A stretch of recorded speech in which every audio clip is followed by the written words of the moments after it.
নমস্কার, আমি প্রতিমা পিবিকে রান্নাঘর থেকে সবাইকে স্বাগত। আজ আমি তোমাদের করে দেখাবো সম্পূর্ণ সুস্বাদু ও নতুন একটা রেসিপি, মাছের মাথা ও গোবিন্দভোগ চাল দিয়ে মুড়িঘণ্ট। এখানে আমি 2 মুঠো আতপ চাল নিয়েছি। চালগুলো আমি ধুয়ে পরিষ্কার করে 10 মিনিট আগেই রেখে দিয়েছি।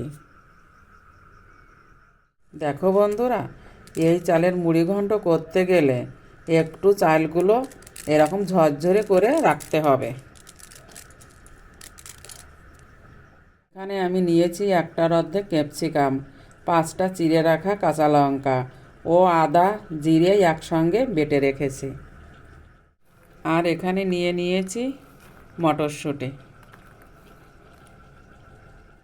আর নিয়েছি একটি রুই মাছের মাথা। রুই মাছের মাথাটা আমি আগে থেকেই ভেজে নিয়েছি। প্রথমে ফোড়নের জন্য কড়াইতে তেল দিয়ে দেব। জিরা, গোটা গরম মশলা, 2টো শুকনো লঙ্কা দিয়ে দেব। আগের প্লেটে যে মশলা দেখিয়েছিলাম সেই মশলা দিয়ে দেব। আর দিয়ে দেব কড়াইশুঁটি।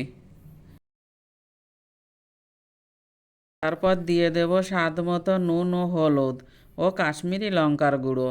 তারপর দিয়ে দেব গোবিন্দভোগ চাল দিয়ে একটু নাড়াচাড়া করব।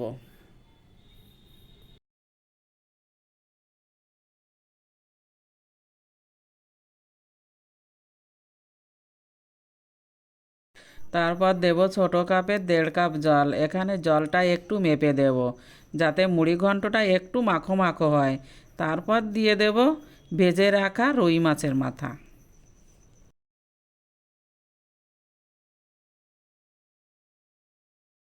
এভাবে একটু নাড়তে হবে যাতে কড়াইতে লেগে না যায়।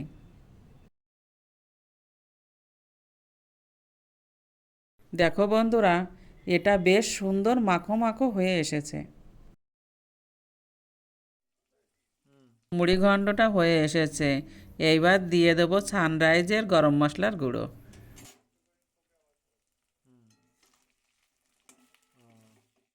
হয়ে গেল গোবিন্দভোগ চাল ও মাছের মাথা দিয়ে মুড়িঘণ্ট। এইবার অন্য একটি পাত্রে তুলে নিচ্ছি। তোমরাও এমন সুস্বাদু একটি মুড়িঘণ্ট বাড়িতে তৈরি করে পরিবেশন করুন। এই রান্নাটি কেমন হয়েছে লাইক, কমেন্ট, শেয়ার ও সাবস্ক্রাইব করে পাশে থেকো। আবার দেখা হবে অন্য কোনো রেসিপি নিয়ে। নমস্কার।